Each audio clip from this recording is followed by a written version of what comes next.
सम्पूर्णमा नमस्कार। म प्रशान्त राई हजुरहरू समक्ष मेरो 75 डेज वर्कआउटको डे आज 17मा फेरि पनि उपस्थिति भइसकेको छु। अनि आज पनि म सदा जस्तै मेरो डेली रुटिनहरू त्यसरी नै क्रमशः सुरु हुनेछ। अनि फर्स्टमा चाहिँ आज म पुसअप गर्छु, त्यसपछि पुलअप गर्छु, अनि त्यहाँ गएर अनि म फेरि अरू एक दुईवटा पार्टको गर्छु। अनि त्यसपछि आजको भिडियो चाहिँ त्यतिमै इन्ड हुनेछ है त गाइस, हेर्दै गर्नु होला।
गाइस, म चाहिँ अब यहाँ मेरो छेउमा ब्यागको यो डोरीमा झुन्डाएर ब्यागको गर्न लागेको छु।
गाइज ब्याकको गरेँ, अब यहीँबाट ब्याकको गर्छु, बाइसेप पनि गर्छु, लेगको पनि गर्छु यहीँबाट।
So the last one.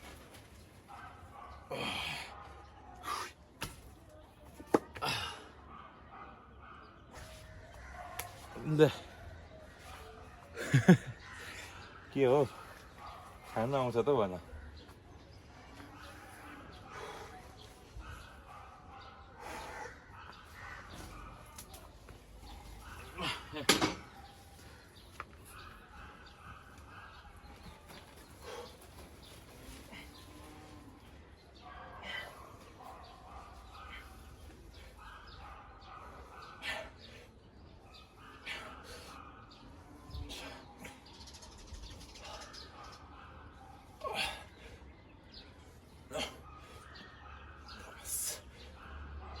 Last one.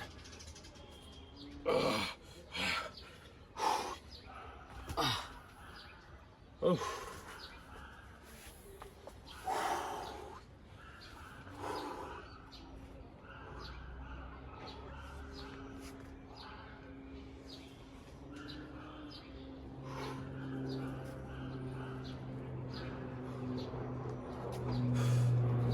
Guys है मैले चाहिँ तपाईहरुलाई बारम्बार भनिरहेको हुन्छु रेस्ट चाहिँ तपाईहरुले लिनु होला है। म एकदम सर्ट भिडियो मात्रै बनाइरहेको हुन्छु। मलाई धेरै एडिटिङ गर्न पनि राम्रोसँग आउँदैन। त्यही भएको कारणले गर्दा म सर्ट भिडियोहरु जुन पार्टहरूको गरिरहेको हुन्छु त्यसको मात्रै गरिरहेको हुन्छु। बिचमा रेस्ट दिन्छु होइन, त्यो चाहिँ तपाईँहरूले यहाँ भिडियोमा कतिपय अवस्था नभएको नि हुनसक्छ। तपाईँहरूले पनि रेस्ट चाहिँ लिनु होला है, यसको मतलब फेरि रेस्टै नलिने भन्ने चाहिँ होइन, रेस्ट लिँदै गर्नु होला। अनि अब आफ्नो तपाईँहरू बस्ने ठाउँमा के चिजमा अभाइलेबल छ, सक्नुहुन्छ भने अब जिम गएको पनि राम्रो हो, त्यहाँ सम्पूर्ण कुराको फ्यासिलिटी हुन्छ। होइन भने होम वर्कआउटै गर्नको लागि चाहिँ हामीले यसरी नै सस्तो मस्तोमा यसरी डम्बेलहरू देखाउनु त, यो के भन्छ डम्बेल यो रडहरू, यिनीहरू नर्मल्ली हामीले 2 केजी 4 केजी 5 केजी 10 केजीको पाइरहेको हुन्छ। त्यो किनेर घरमै रुममै होम वर्कआउट गर्दा एकदम राम्रो हुन्छ, केही फरक पर्दैन आफू फिट हुनलाई चाहिँ है। म अहिलेसम्म फिट छु, मेरो लागि एकदम फिजिकल पुगेको छ मलाई होइन। अनि अब त्यही भएर म त्यही भन्न चाहन्छु तपाईँहरूलाई चाहिँ खतरा प्रोटिनै पेल्नुपर्छ भन्ने पनि होइन। आफ्नो घरमा के उपलब्ध छ होइन, आफूले त्यो अनुसारले मिलाएर तपाईँहरूले लिनु होला। म पनि त्यस्तो धेरै अब प्रोटिनहरू त्यो किनेर चाहिँ कहिले पनि खाएको छुइनँ, घरमै जे हुन्छ त्यही नर्मली खाने हो। अनि त्यही भएर मैले आफूले जति सक्छु वेट त्यति उचाल्ने हो, जति गर्न सक्छु म त्यति मात्रै गर्ने हो। तर के चाहिँ हो भन्दा रेगुलर चाहिँ गर्ने हो होइन। त्यही भएर एक दिन धेरै उचालेर ज्यान बन्ने पनि होइन, 2 दिन धेरै गरेर ज्यान बन्ने नि होइन, रेगुलर गर्नुपर्छ। बिस्तारैमा परिणाम देखिँदै जान्छ। मेरो पनि त्यस्तो आफूले तपाईँहरूले देखे जस्तो वाउ पनि छैन, जस आफू फिट छु होइन, त्यसकै लागि हो। अनि अब म जस्तो टाइममा म आफूलाई भ्याउँछु म त्यही टाइममा गरिरहेको हुन्छु, कहिलेकाहीँ मर्निङमा कहिलेकाहीँ इभिनिङमा। तपाईँहरूले पनि जुन टाइममा भ्याउनुहुन्छ त्यो टाइममा गर्नु होला होइन भन्दै एक्सर्साइज गर्न नछोड्नु होला। अब यो 75 डेज वर्कआउट मैले कम्प्लिट गरेपछि सायद यसरी फेरि कन्टिन्युसली म भिडियो चाहिँ बनाउँदिनँ होला। नबनाए पनि वर्कआउटहरू चाहिँ मेरो पहिल्यैदेखि पनि म गर्दै आएको हुनाले गर्दा मैले यसलाई चाहिँ तपाईँहरू समक्ष एउटा भिडियो बनाएरै प्रस्तुत गर्दै जाउँ भन्ने सोचले पनि मैले देखाउन थालेको हो। अनि जे होस् यति भन्दै म अरू भिडियोमा पनि फेरि भन्दै जाउँला होइन। तपाईँहरूलाई कस्तो लाग्यो मेरो भिडियो, कृपया प्रतिक्रियाहरू दिँदै जानु होला होइन। अनि सब्सक्राइब गर्नु भएको छैन भने चाहिँ यदि तपाईँहरू नयाँ भएको खण्डमा चाहिँ सब्सक्राइब पनि गरिदिनु होला होइन। तपाईँहरूको एकजना सब्सक्राइब गरिदिनुहुन्छ हामीलाई धेरै मोटिभेट हुन्छ, अरू भिडियोहरू बनाउनुपर्छ भन्ने एउटा मोटिभेट हुन्छ। त्यो भएको कारणले त्यति चाहिँ तपाईँहरू सपोर्ट गरिदिनुहुन्छ होला भन्ने आशा राख्दै आजको दिन चाहिँ म तपाईँहरूबाट बिदा हुन चाहन्छु। हस् त, नमस्कार।